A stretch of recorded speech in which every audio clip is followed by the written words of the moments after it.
meus amigos, minhas amigas, pessoas queridas que gostam da boa música do Brasil. Hoje, mais uma edição do nosso programa e com muita alegria, eu vou chamar direto. Hoje é uma triangular também, bastante diferente do tradicional. Nós vamos aqui de São Paulo para Israel, e aí o Manuel vai chamar, eu não sei, o Manuel vai resolver isso aqui já já. Bem-vindo, o criador da nossa série Música do Brasil. Alô, Luiz. Alô, todos os amigos, aqueles que gostam, curtem, adoram a música do Brasil. Hoje a gente tem um convidado totalmente especial. É um convidado que é um músico, é compositor, é cantor, é ator, sabe? Produtor, atua em todas as áreas dentro da nossa música. Olha, eu não quero me meter antes da hora, mas eu acho que ele é embaixador de uma localidade muito importante lá no Nordeste do Brasil. Mas você segue daí que depois eu vou descobrir isso. Dentro da área de música, vamos chamar Estamos falando de Fortaleza, certo? Então, vamos falar com Raimundo Fagner. Raimundo Fagner, bem-vindo ao nosso bate-papo. Ô, Manel, que prazer. Nós só temos nos falado pelo telefone, agora eu estou lhe vendo há quanto tempo. Estou aqui no Rio de Janeiro e estou aqui com um parceiro que já foi a Oroz. O Luiz já foi a Oroz, já rodei bastante, mas eu tenho a impressão que no meio do caminho das conversas todas a gente vai descobrir. Eu acho que ele é o embaixador de Oroz, viu? Aqui no Brasil, porque não tem ninguém que valorize mais a sua terra do que o próprio Raimundo Fagner. Mas vamos lá, Manuel, vamos começar a descobrir coisas dele. Com muito prazer. Só quero detalhe aí você falou do ator, foi a pior experiência da minha vida. Não quero novamente. Mas é uma experiência, já é coisa boa, Fagner. Claro, mas é torturante. Não, e fazer o papel de padre foi uma tortura terrível. Para iniciante foi ruim. Mas fala, Manelis. Raimundo Fagner, deixa eu falar primeiro uma coisinha aqui. É o seguinte, você está com 71 anos, é isso? 72. Ou seja, você está nesta vida musical há 66 anos. Porque a tua primeira experiência, por aquilo que eu li da tua biografia, foi aos 6 anos, cantando uma música em homenagem ao Dia das Mães. Então, você tem uma carreira longuinha, hein? É verdade. Só nesse detalhe, eu também cantei essa música no seu velório. A minha mãe, como muita gente sabe, né, foi muito publicado. O meu pai foi cantor aí pertinho, no Líbano. Olha aí.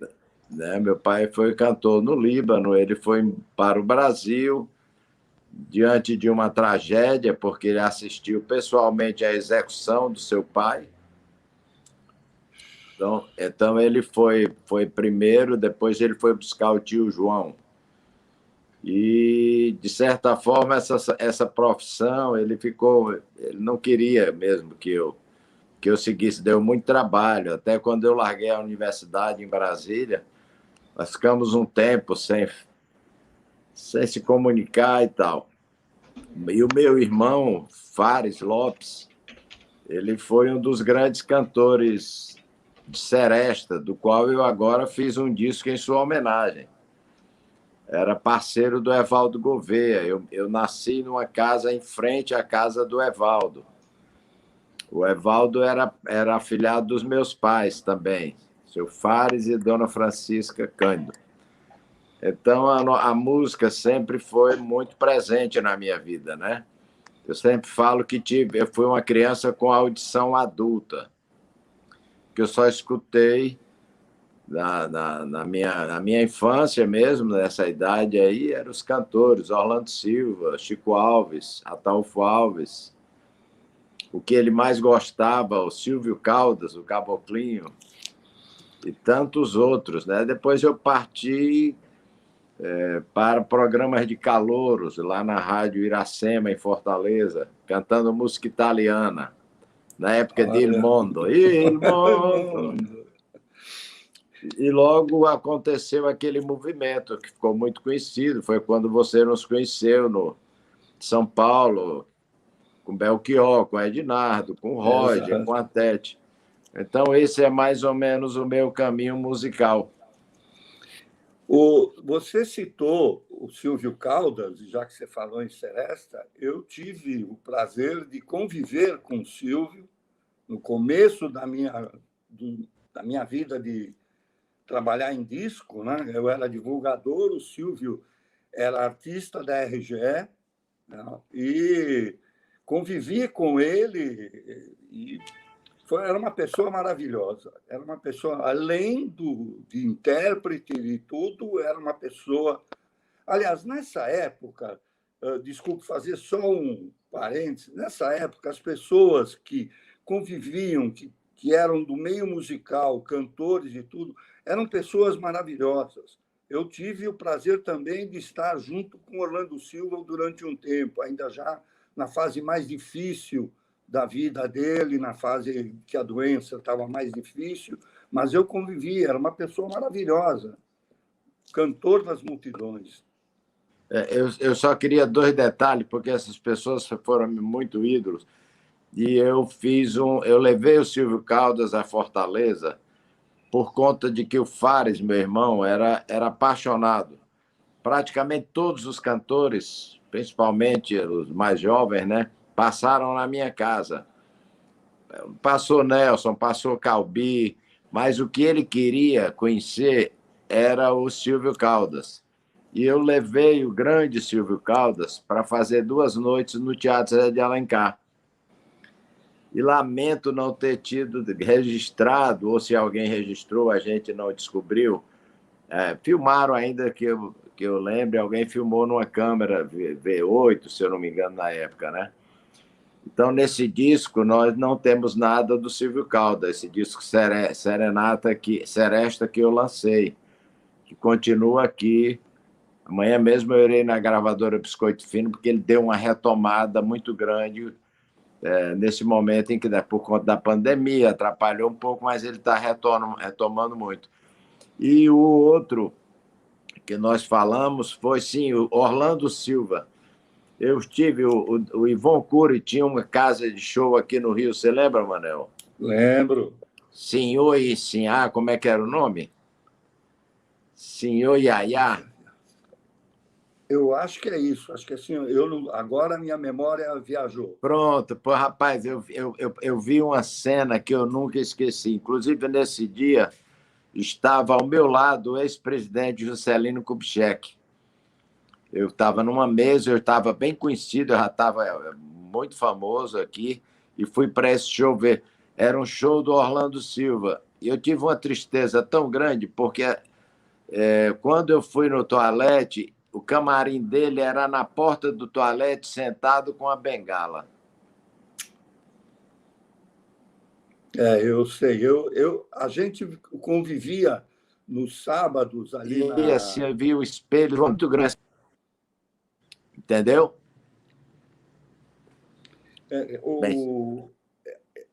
Eu convivi com ele ali num bar chamado Schnitz, era um barzinho chamado Schnitz, do Vivier, servia o chopp no copinho pequeno.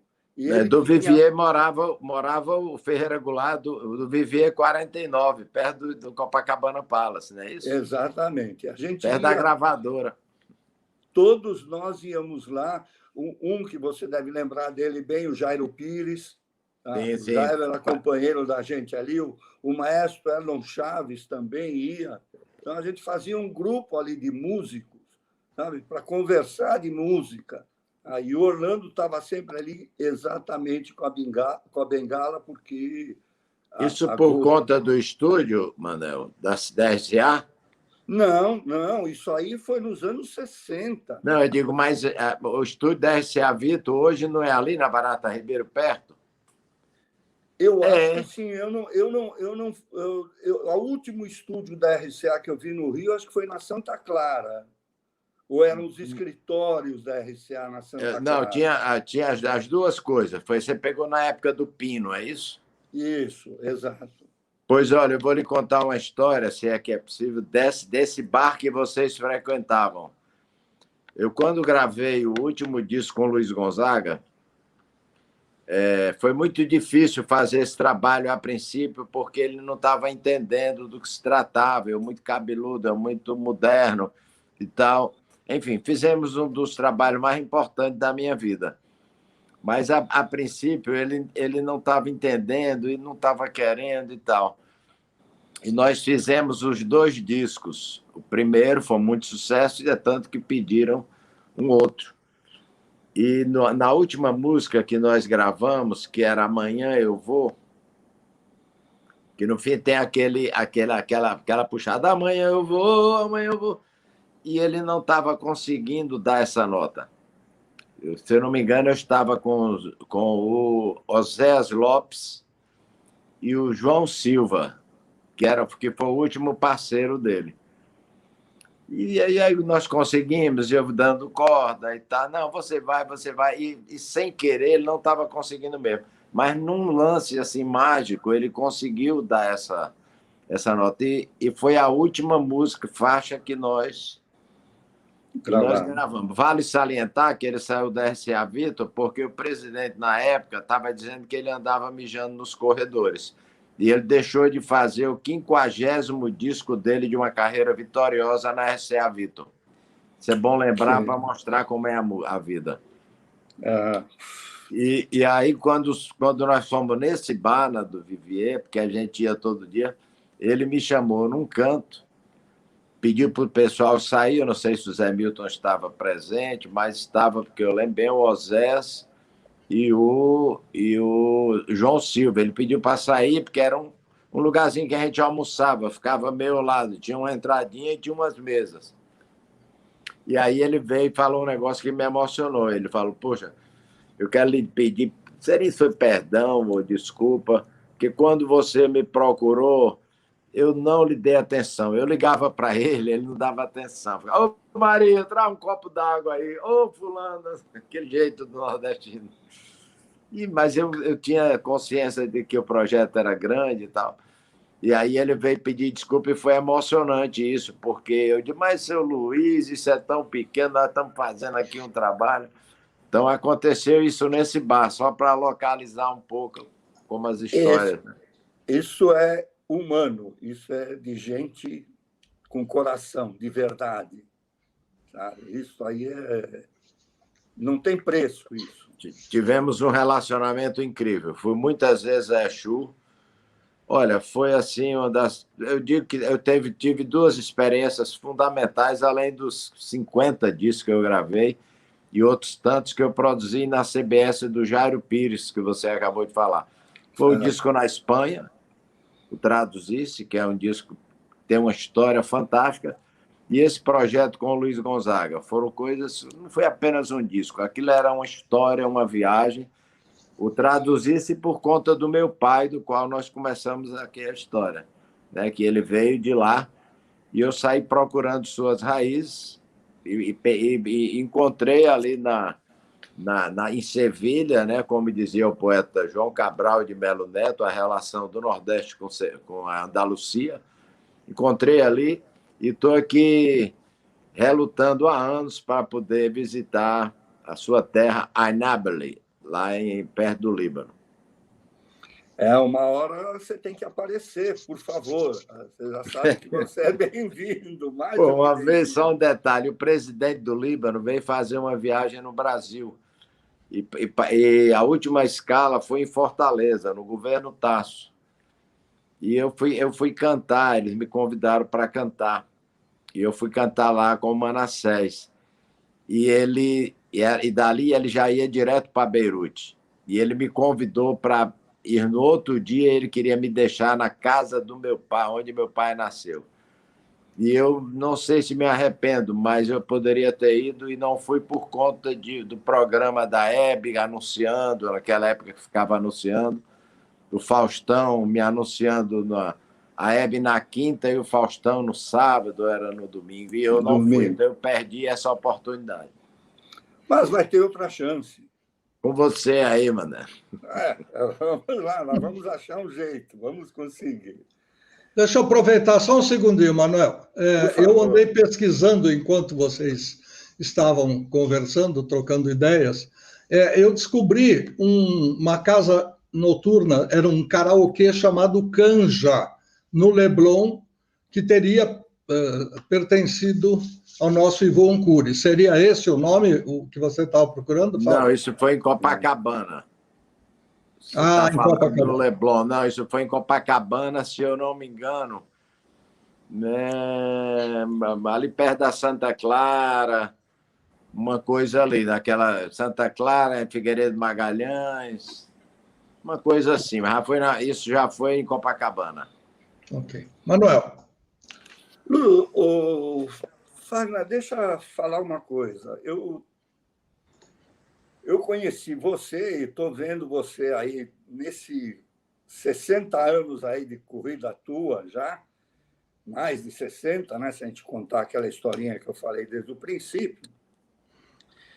E eu não consegui achar um artista, não achar, existem, mas eu fui olhando, você conversou, você trabalhou, você compôs, você produziu, você gravou com tanta gente, sabe? Que você citou o Luiz Gonzaga. Eu estava olhando que vai desde Belchior, Elba Ramalho, sabe, Chico Buarque, Roupa Nova, sabe? Com quem você não trabalhou? Com quem você... Essa é uma pergunta que eu gostaria. Com quem você gostaria de ter feito alguma coisa a mais e que você não teve chance de fazer? Ou ainda não fez? Boa pergunta. Você citou aí as pessoas da minha geração, né? Tirando o Luiz Gonzaga, você citou todos esses nós tivemos junto. Belchior, além de meu parceiro, da música mais importante da minha vida, que foi o Mucuripe, ele foi responsável pela minha... Eu estava em Brasília, eu não viria para o Sudeste sozinho, então ele foi... Eu tive muitos problemas com Belchior, dos quais os fãs deles reclamam muito, porque eu conto, eu falo, estou evitando falar, mas ele foi um péssimo amigo, um triste amigo, mas foi um grande parceiro e o que nós tivemos de positivo foi muito maior do que... Eu também era muito garoto, mas eu convivi com o Nelson, gravei com o Nelson, o disco novo tem com o Nelson, com o Silvio Caldas, com Calbi Peixoto, puxa, na época eu estava falando, que eu estava cantando Audilá, não, era Irmondo. Porra, nesse dia eu fui barrado, porque eu estava tentando ser calor, e nesse dia eu queria cantar nesse dia na Rádio Iracema, e não fui por causa de uma armação lá, de uma jogada que teve do maestro, mas eu só estar perto do Calbi, aquilo já foi tudo. E aqui onde vocês estão, aqui nessa porta, entrou várias vezes Calbi Peixoto, passava a tarde cantando para mim, eu com um gravadorzinho Sony na mão. Então, tive a música, como o futebol também, me trouxe, por sinal, até mais amizades, o futebol até, que é outro departamento.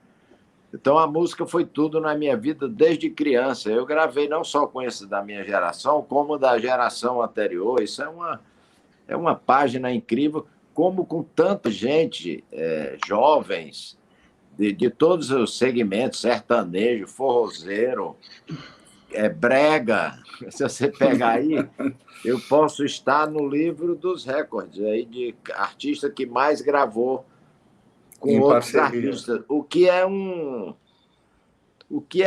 histórico tão lindo na carreira de uma pessoa, né? Eu tenho horas que eu não sei de onde vem isso, Manuel, entendeu?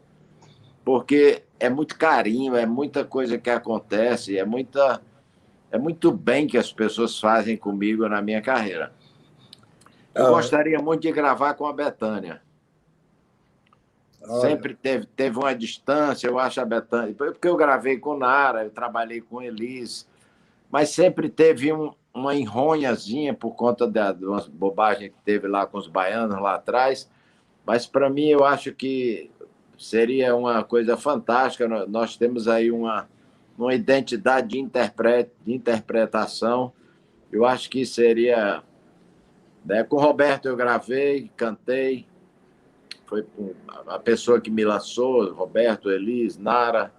Mas eu acho que seria uma alegria muito grande, entre tantos outros que, se Deus quiser, virão. Com certeza, com certeza. Já que eu fiz essa pergunta, eu vou fazer uma em seguida. Qual é a música que você não compôs, tá? Que não é sua, e de terceiros, que você gostaria de ter gravado e você ainda não gravou? Bem, essa que eu gostaria que fosse minha, eu tive o privilégio de gravar com o Milton, chama Morro Velho. Oh, lindo. É tanto que quando eu gravei o disco Amigos e Canções, foi a única música que não era do meu repertório. Quando ele chegou no estúdio lá nessa RCA Vita, Barata Ribeiro, na Praça Cardeal Arco Verde, ele falou qual a música, ele queria gravar uma música minha. Aí eu falei, não, eu queria gravar o Morro Velho.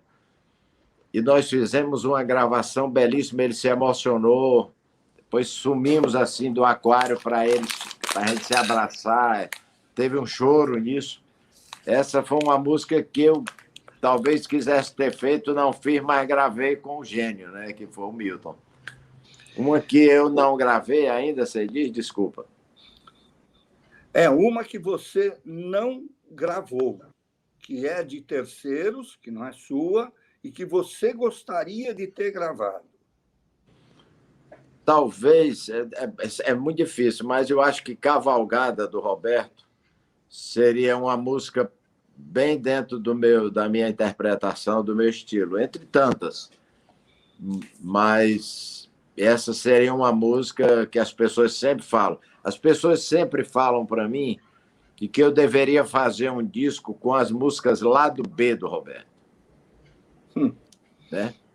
E aí isso pode até ser porque, com essa dificuldade que ele tem de autorizar, vai ver que essas músicas nem são dele. É possível, você pode ter. Agora, uma curiosidade para você. Quando eu fui para Poligram, quando eu fui para Fonogram, eu cuidava de São Paulo e um dos artistas que eu cuidava aqui era o Jair Rodrigues. Aí, logo no começo do meu trabalho dentro da Fonogram, eu tinha um disco, um LP do Jair Rodrigues para produzir. E Morro Velho foi uma das músicas que eu escolhi, a interpretação dele é maravilhosa também. Jair foi... Né, Jair é histórico, né? Acho que a música brasileira começa com aquele antológico disco dele com a Elis. Dois na Bossa, né? Dois na Bossa. Toda essa virada de fino da bossa, de tudo isso que aconteceu, começou o primeiro, vamos dizer, a primeira peça de dominó que foi depois indo para frente foi o Dois na Bossa no Teatro Paramount. Teatro Paramount. Ali é a história, né? Depois veio o Pica-Pau, foi isso? Isso, é o Walter Silva. Eu era assistente do Walter. Walter Silva nos lançou no disco, era no Teatro, meu Deus, da Consolação. Era onde depois foi o Cine Belas Artes. Era o nome do programa era Mixenação? Misturação. Eu participei daquilo ali com Belchior, Jorge Melo. Foi logo que nós chegamos ali. O Walter lançou também aí o Ney Matogrosso com o grupo dele. Moraci Duval. Moraci Duval trabalhava ali também. Grande Moraci. Poxa, o Moraci é um amor de criatura. Sim. O Moraci, você sabe, ele foi o produtor do filme do Menino da Porteira, do Sérgio Reis. Não sabia. Foi? Foi o produtor. Um dia desse eu fui lançar fazer um evento lá em Fortaleza e ele estava lançando um livro. Olha só. Né? Mas, olha, a Cavalgada que você lembrou é uma música excepcional para você mesmo. Você tem toda a razão. Ela cai no teu biotipo, né? Cai no teu jeito dá aquela subida, né?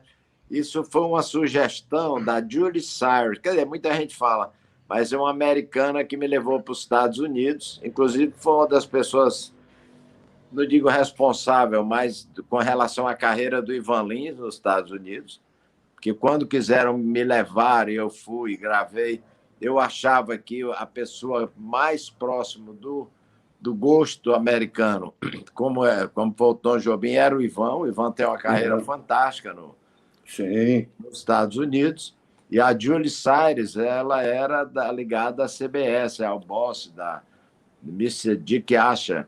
Foi eles que me levaram para os Estados Unidos, e a Julie sempre fala, Raimundo, você tem que cantar Cavalgada. Eu queria fazer uma pequena interrupção, porque nós estávamos falando agora há pouco dos baianos, ele falou do pessoal do Ceará. Eu queria entender, Fagner, como nasceu, se foi uma jogada de marketing e tal, mas como nasceu o pessoal do Ceará. Daqui a pouquinho eu te conto o porquê da pergunta, e aí vem uma curiosidade que até você vai estranhar a minha segunda pergunta. Vamos lá. Você disse como nasceu? Eu vou explicar por quê. Eu estava, se eu não me engano, como diretor artístico da Rádio Cidade de São Paulo, chegou o Dorival Rosa com um pacote de discos e falou, nós estamos lançando uma coisa inédita, eu gostaria muito que você aproveitasse para lançar, porque aí tem muita coisa boa, tal. Tem a Melinha, tem Fagner, tem o pessoal do Ceará que nós estamos chamando. Ok. Até aí eu entendi e fui ouvir algumas músicas. Agora, eu não sei se era um pacote encomendado pelo marketing, falou, vamos juntar vários deles e lançar todos de uma vez. Como é que você viu como participante desse grupo chamado Pessoal do Ceará, genericamente? Bem, isso aconteceu por acaso, até porque a gente nunca foi grupo. É porque tinha aquela tradição, ver os baianos, ver os pernambucanos, mas a gente não... A gente era tão sem identidade de amizade que tinha um amigo nosso que dizia que, como a Terra é redonda, um dia a gente se encontrar, porque a gente vivia tão de costa um para o outro, que quem sabe a gente um dia, né? Mas aquilo, eu já estava no Rio, já estava sendo lançado pela Elis, e esse disco foi feito, que é um disco marcante, né? Aquele disco, se eu não me engano, produzido pelo Walter Silva. Não lembro. Não lembro. Pessoal do Ceará. Aí era o Rod, Etete e Ednardo, e cantam uma música minha com o Ricardo, Cavalo Ferro. Mas eu não quis participar desse disco porque eu sempre achei que a gente não era grupo. Né? Ele era parceiro do Belchior, eu não tinha nada com o Ednardo, apesar de ter sido meu vizinho de bairro, na mesma esquina, né? Mas como isso foi acontecendo do nada. Foi acontecendo pela coincidência de estarmos todos ali, naquela batalha, que é natural, que é bonito, mas não existia uma identidade. É tanto que isso não foi... Não tinha show, não tinha nada. Eu acho que depois o Robertinho produziu um disco, Pessoal do Ceará, com a Melinha, acho que com o Belchior. Agora ficou marcante, as pessoas ainda acham até hoje essa história de Pessoal do Ceará, mas nunca realmente existiu um sentimento de grupo, de turma, Novos Baianos, tá entendendo? De Caetano Gil, de Tropicália, dessa coisa, isso nunca existiu. Agora ficou marcado e tá legal. Agora o complemento da pergunta para você entender, e aí você vai ver que coisa complicada e acontece. Estava eu, no fim de semana, escolhendo músicas para tocar na rádio, apesar de gostar muito dos divulgadores, de ter muitos amigos em gravadora, eu sempre achei que eu tinha que escutar o disco inteiro antes de tocar a faixa marcada com X, que era uma faixa de trabalho, mas às vezes a gente descobria coisas fortes do outro lado e tal. Nesta audição, eu vou olhar lá na contracapa, autores, quem são, etc. E um cantor, que você conhece bem, diz numa frase: perder Maria Helena para o dentista. Aí eu parei e fui olhar lá, Clodô e Clésio. É isso? Existiu? Clodo e Clésio, Climério e Clésio.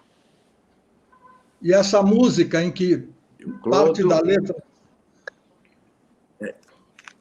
Essa música eu acho que foi o Ednardo que gravou. Eu não sei se é uma parceria do Ednardo com o Climério, é?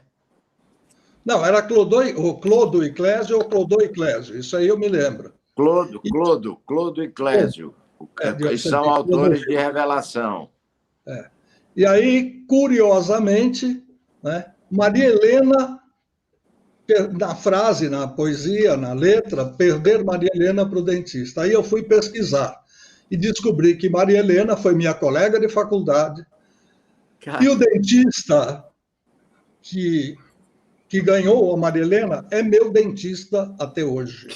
Até hoje. Acreditem se quiser, ele cuida do meu sorriso, do meu teclado. Eu falei, mas é muita coisa. E eu fui com a Maria Helena até ela engravidar do segundo neném, que nós fizemos o curso de rádio e televisão na ECA, da USP, e depois ainda fizemos pós-graduação juntos. Aí o marido dela estava se estabelecendo como dentista em São Paulo, e ela indicou para que eu experimentasse, até porque ele precisava de clientes, e eu comecei.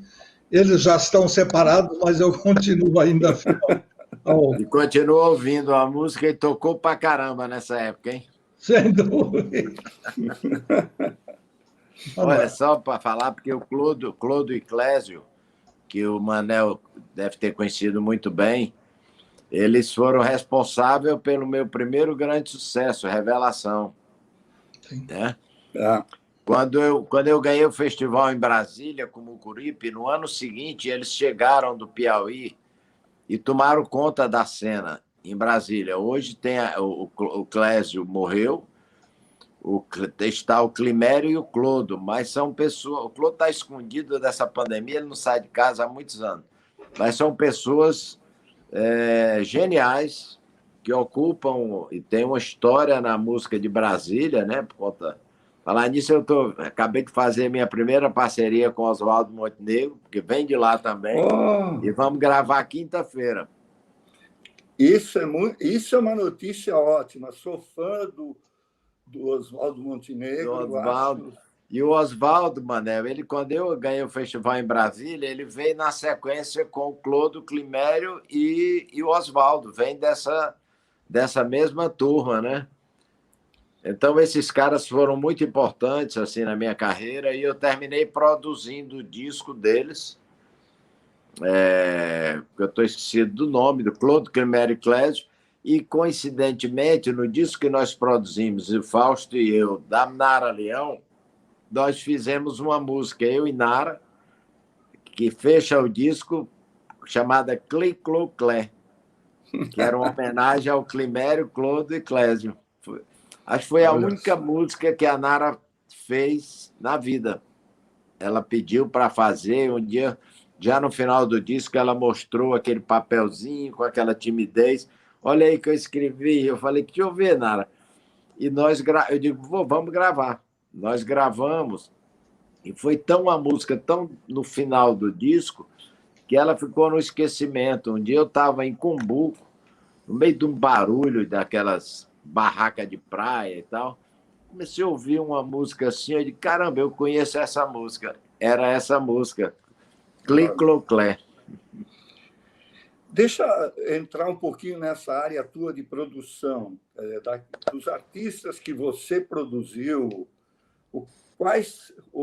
como você se sentiu como produtor primeiro? Porque quem fica de um lado do vidro, depois passar para o outro lado do vidro, às vezes não é lá muito fácil.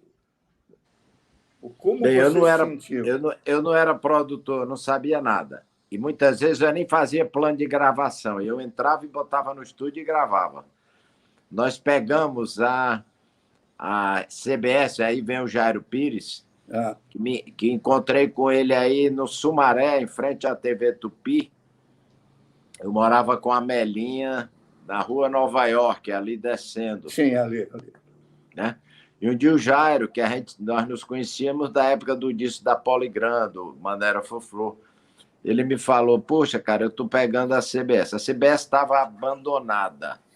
Eu digo assim, ironicamente, porque lá estava o cemitério da Jovem Guarda. E aí eu fui para ali e começamos, aí teve o Hermeto, ia para lá, aí começou a chegar todo mundo, Zé Ramalho, Elba Ramalho, a Melinha. Eu produzia aí com o Toninho no estúdio a que tinha aí no Estadão.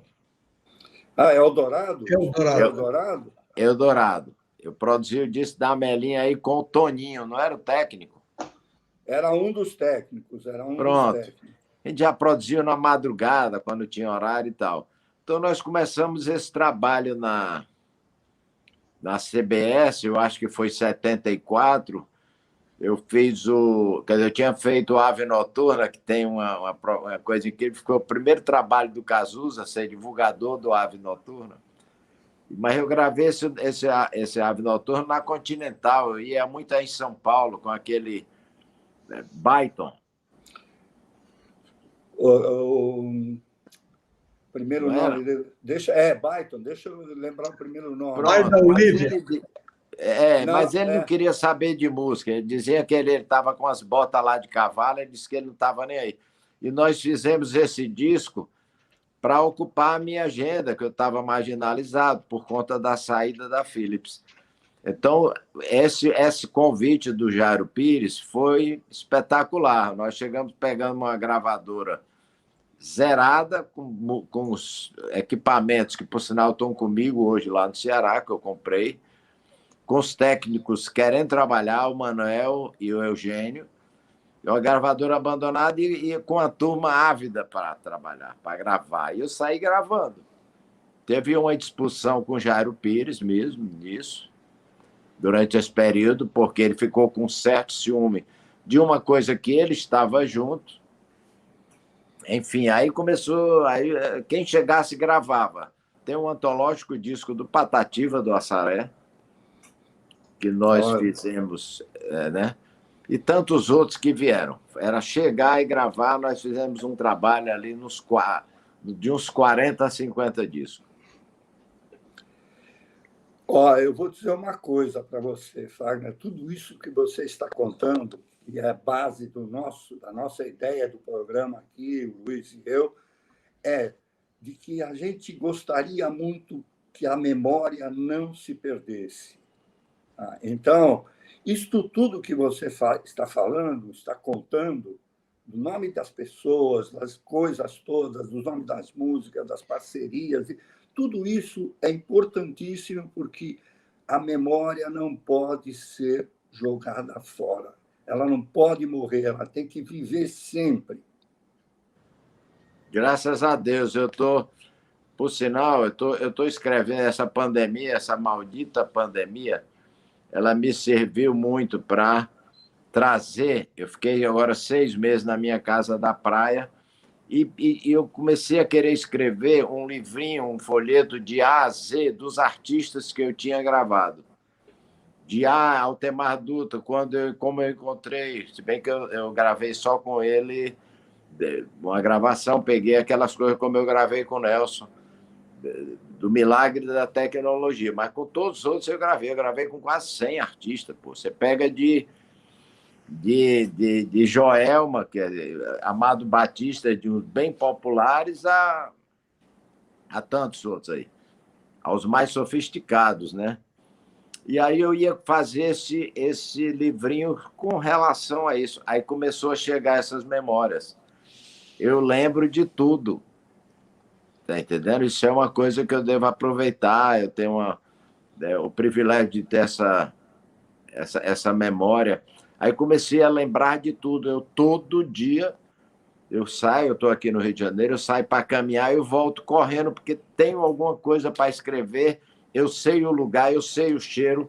Eu estava conversando com a minha empregada, eu lembro quando eu levei uma queda com 1 ano e meio de idade, na casa que eu... É impressionante, graças a Deus eu tenho isso aí. Eu não tenho foto de estar cantando na Ceará Rádio Clube com 6 anos, isso aí eu não tenho. Mas tem muita foto, um arquivo, como eu fui um menino caçula, meu irmão Fares, que é o cara do esporte, né? Copa Fares e Lopes, esse meu irmão seresteiro, hoje ele militou pelo futebol e hoje tem uma Copa chamada Copa Fares e Lopes, que leva o campeão para a Taça do Brasil. Então, nós temos uma história. E aí eu fico lembrando, fico trazendo tudo isso à tona. Agora fomos na casa que eu nasci, eu fiz aqui uma live. Entramos na casa por causa de um negócio que teve do quartel militar, que eu morava pertinho, teve uma comemoração e eu comecei a lembrar e terminamos entrando aqui, eu vasculhando a casa que nasci, vasculhando tanta coisa, isso é muito legal. E eu estou escrevendo tudo isso.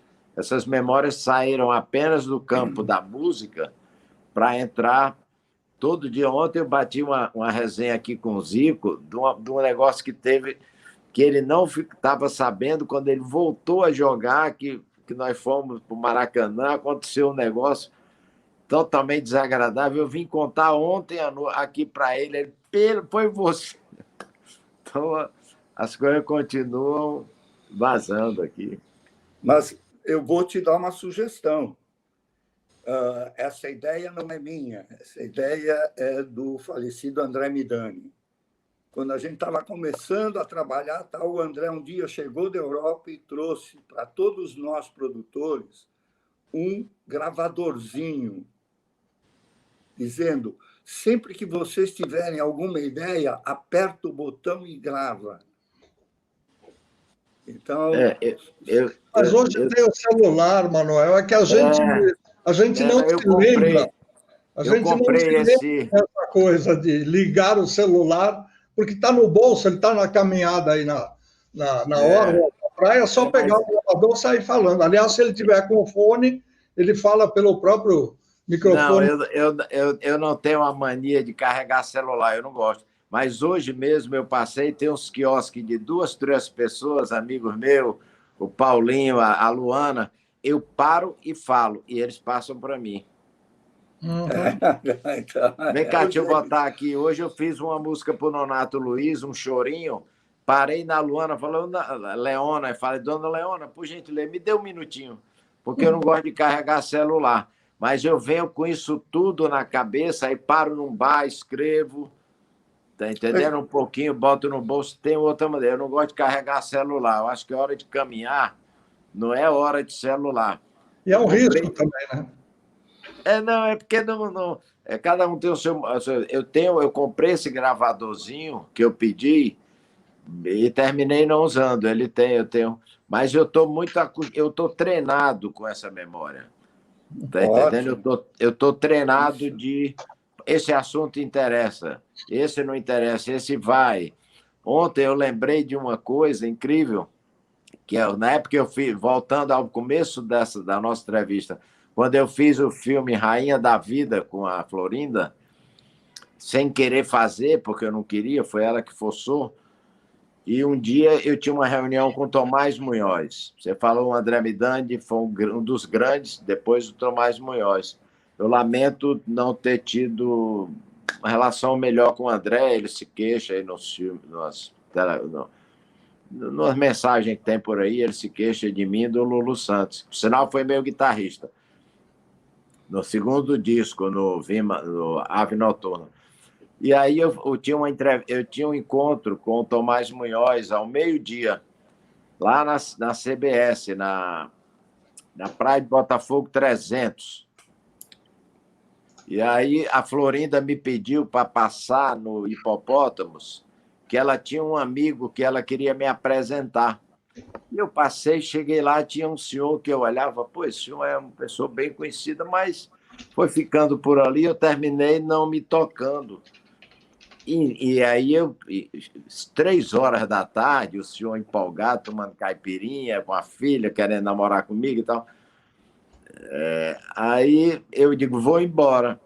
Quando eu fui pegando, o carro estava na porta do Hipopótamos, aqui em Ipanema, eu falei assim, Florinda, mas como é o nome desse cidadão aí? Ela falou, é Michael Caine. Ai, e o Tomás Munhoz ligando aqui para o Hipopótamo, Raimundo, cadê Raimundo?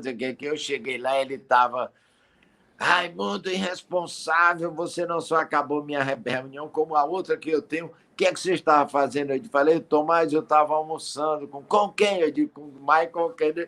Pior, filho da puta. Que você deveria ter dito que eu ia lá, pagava o almoço e tal. Então, são histórias que você, né, vai lembrando. Vai. Mas isso tudo é óbvio, é parte da nossa memória. A gente não pode perder. Sabe? Não pode perder. E aí tem uma coisa que é contra, Manel.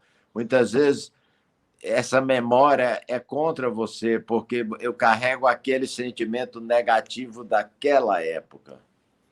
Pessoa que me sacaneou, tá entendendo? Mas eu sei. Eu também tenho as coisas minhas. Só que é o seguinte, a gente fez, ou a gente participou de tantas coisas boas, na balança do lado das coisas boas pesa tanto, que isso aqui, não, sabe, são plumas. Deixa eu lhe contar um aqui, Manel. Nessa casa, o Cazuza morou aqui. Quando o Cazuza estava mal, aqui nesse prédio, morou um psicanalista chamado Alberto Pi.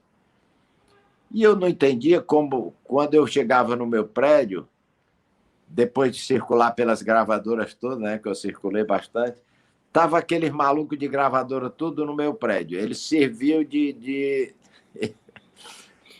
análise, de banco de análise por maluco.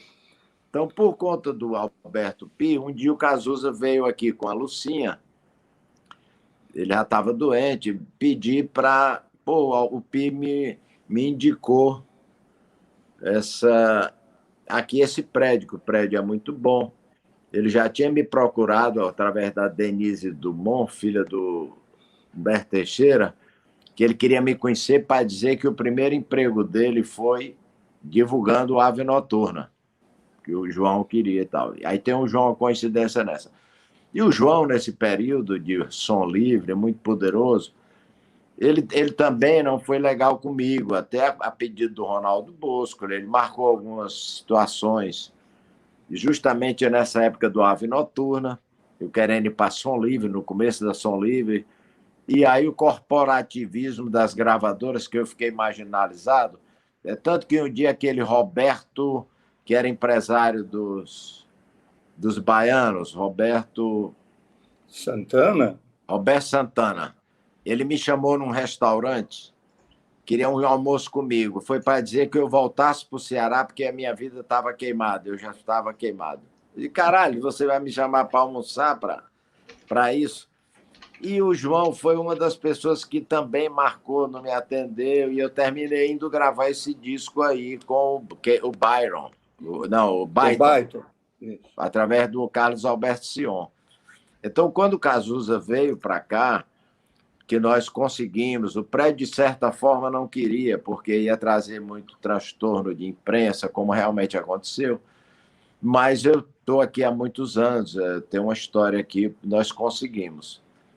Então, ele ficou aqui muito tempo, ele vinha para cá, a gente tem várias fitas aí, como eu falei que o Calbi chegava aqui cantando e eu botava o gravadorzinho, o Cazuza também, ele sentava aqui, começava eu tocando violão e ele cantando. Eu tenho muita coisa guardada aí.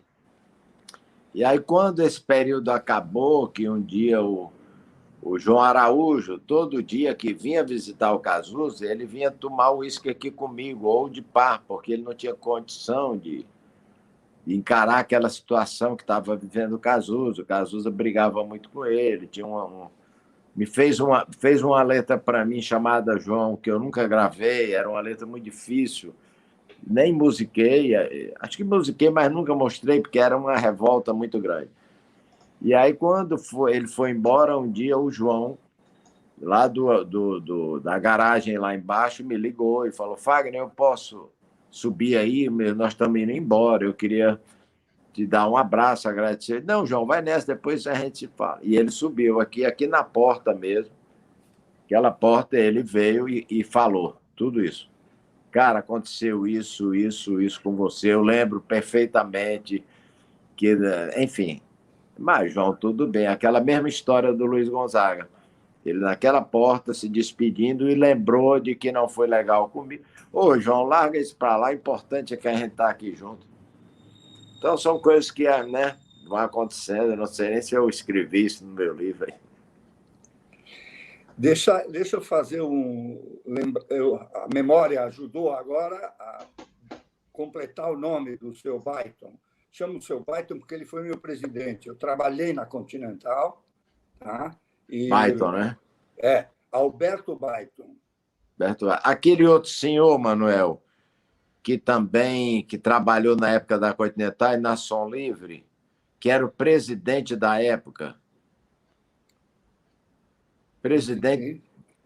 Quando o Baiton foi o manda-chuva da companhia, o presidente era um outro senhor. Tinha um gerente geral, que eu agora não estou conseguindo lembrar o nome. Pronto, pois tinha esse cidadão que foi o presidente. O nome dele deve estar na capa do disco, e ele era pai de um... esqueci o nome dele. Ele não queria trabalhar o disco e tal, e um dia eu estava gravando na Som Livre, eu já estava com sucesso, e tinha um garoto que era técnico, Antônio, sei lá. E quando ele entrou, Fagner, não sei o quê, que ele saiu de esse filho da puta, assim, que o cara falou, é meu pai. Acontece, né? Eu queria falar, eu não quero estragar essa sequência que está tão boa e o Fagner está contando coisas tão maravilhosas, mas em 5 minutinhos, Fagner, fala do seu lado radiodifusor. Você tem uma emissora de rádio, você cultua a música do Brasil. Conta um pouquinho desse seu lado como radiodifusor. Bem, aí é uma história interessante, porque eu praticamente fiz essa rádio por 2 razões. Uma, porque eu tinha aqui quase 10 mil discos. Ainda comprei os discos do Vevé, que é o maior divulgador lá do Ceará, então eu tinha 15 mil discos. O que é que eu vou fazer com isso? Segundo, eu fui amigo, e sou amigo de um picareta que era muito ligado à radiodifusão, que é o dono da TV União. Posso falar isso de cara, porque ele me fez ter essa rádio, mas ele me roubou uma televisão. Se chama Alberto Bardavil. E eu dou graças a Deus que vocês devem conhecer aí. Foda-se. Ligo foda-se nele a vida toda. Então, e um dia, ele, para me usar, ele tinha uma televisão no Acre. Inclusive, eu fui fazer um show antológico no Acre e eu não fui. Ele armou um show que não era um show. Eu fui lá conhecer o Santo Daime e ele tinha um show marcado. E foi um dos shows mais incríveis, mas ainda bem que eu fui com violão. E ele ficou, tu tem que ter uma rádio, tem que ter uma rádio. E um dia eu fui, o ministro das Comunicações era o Antônio Carlos Magalhães. Eu fui, foi muito engraçado esse encontro, porque ele era muito ligado ao ACM, ele dava muito presente ao ACM e ele era muito envolvido com isso. E o ACM me deu essa televisão, e me chamou na hora que eu fui lá assinar, e ele falou, olha, eu sei que você é um menino que curte sua terra, vai fazer muito bem isso, é sua área, mas eu vou lhe usar. E terminou me usando e eu adorei ele me usar. E acontece que, em seguida, só para falar com relação a essa coisa dessa televisão que eu recebi da TV União, tem um senhor chamado Juarez Quadrios, que foi ministro do governo Fernando Henrique. Ministro das Comunicações do governo Fernando Henrique. Vocês podem até ter ouvido falar dele, né, Manel? Sim. Ouviu, né? Ouvi sim. E um dia eu fui apenas lá receber essa rádio, né? E depois pude retribuir o ACM de não me envolver numa política que o Heriberto, meu empresário, tinha sido amigo do Roberto, que era concorrente dele, e eu terminei, como ele falou mesmo, eu estou lhe dando, mas vou lhe usar, e por conta disso eu não me envolvi nesse episódio dessa política nessa época.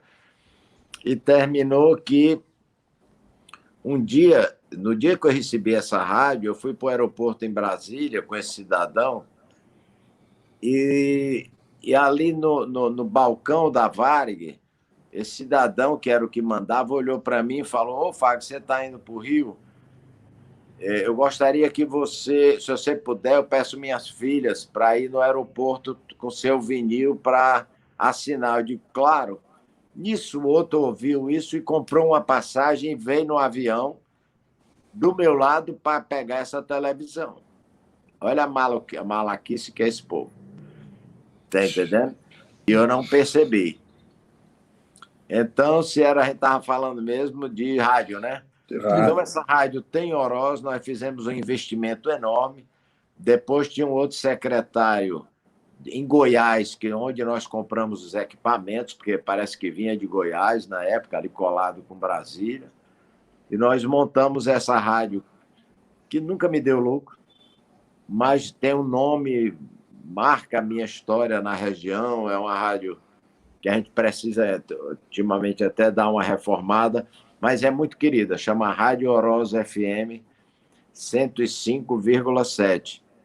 E ali tem toda uma história minha, eu tenho um apartamento em cima, nós fizemos uma obra incrível, gastamos muito com isso. Lá é um lugar que eu poderia até um dia ficar por lá mesmo. Manuel, estamos quase nos estertores. Isso é o que dói no coração nessa hora. Nessa hora, a dificuldade de dizer que a gente te agradece tanto, mas tanto a tua presença, você ter contado tudo o que você contou, você deixar registrado tudo isso para a gente, é de um valor inestimável. Então, Fagner, muito, mas muito obrigado pela tua presença. E a gente espera, de repente, voltar a ter um segundo aí. Vamos... Por favor, veja o que é que nós não tocamos. Primeiro, te agradecer, é um prazer, como te falei, te ver. Você é muito querido, você sempre teve um carinho muito grande pela gente, além da sua história, né, que sempre foi uma referência. A nossa empatia sempre foi, né, muito, muito querido. Você é muito querido, muito bom estar aqui. Com o nosso parceiro Luiz também, é um prazer estar revendo, estar participando. Eu agradeço pelo fato de me dar essa oportunidade de contar isso, de falar essas coisas, de estar em dia com a minha memória, com a minha consciência, mesmo quando eu errei, quando eu acertei, mas que essas histórias fiquem também registradas com vocês, né, que valorizam a história da música, que trabalham em cima disso, que viveram isso. Quanto, né? O Mané é uma enciclopédia, pô, né? Então, poder retribuir o que você fez pela gente, contando um pouco dessa história e, de alguma forma, identificando momentos e figuras que você conviveu, que você identifica, que você confirma, né? Então, é muito bom você estar falando para quem é do ramo, que pode dizer, isso aí eu vi, isso aí eu participei, isso é que aqui a gente não está chutando, né, o pau da barraca, a gente está tentando ser fiel com a nossa história, e eu estou muito feliz de estar aqui com vocês, esperando o volume 2. Olha, Fagner, eu estou muito feliz, porque a palavra que você usou, a empatia que a gente tem entre nós, sempre que eu te liguei, sempre que você me ligou, sempre que a gente conversou, coisas que a gente fez juntos, a trilha de novela que a gente gravou, é inesquecível a gente... Isso eu não esqueço da nossa gravação do Porto Solidão, sabe? Foi uma Nós coisa fizemos depois uma outra, Manel, não foi? Foi isso que eu estou querendo lembrar também. Foi a música do Pra Não Dizer Que Falei de Flores. Exato. Foi só fazer uma foto aqui para registrar aqui, não pode ser? Pode, À claro. vontade. Tá entendendo? Nós fizemos isso aí. E vamos, se Então, Deus quiser, fazer muito mais coisa pela frente. Com certeza. Vamos lá. Tá? Um grande abraço, querido. Muito obrigado. Beijão, meu novamente. irmão. Valeu, Você Luizinho. Obrigado, até mais, até mais. Pois é, infelizmente passou, mas daqui a pouquinho Fagner volta mais uma outra vez para contar o que ele não teve tempo de contar e para aproveitar e anotar no seu caderninho mágico todas as histórias que ele vai se lembrar a partir dessa conversa de hoje. Um abraço, doutor Manuel. Luiz Fernando Marioca, foi realmente um prazer, mais uma gravação que nós tivemos, que a gente sai de alma lavada, Com certeza. sabendo que a gente colocou para os amigos que gostam da música do Brasil, a gente colocou uma pessoa para falar, para contar a história, para que todos conheçam o outro lado da música do Brasil. Um grande abraço. Mais um documento que fica para a história em áudio e vídeo e também no nosso podcast. Um abraço. Um grande abraço para todos. Abraço, Luiz. Até a semana, se Deus quiser. Se Deus quiser. E, como termina sempre, a gente só tem aquelas duas palavras mágicas para agradecer a todos.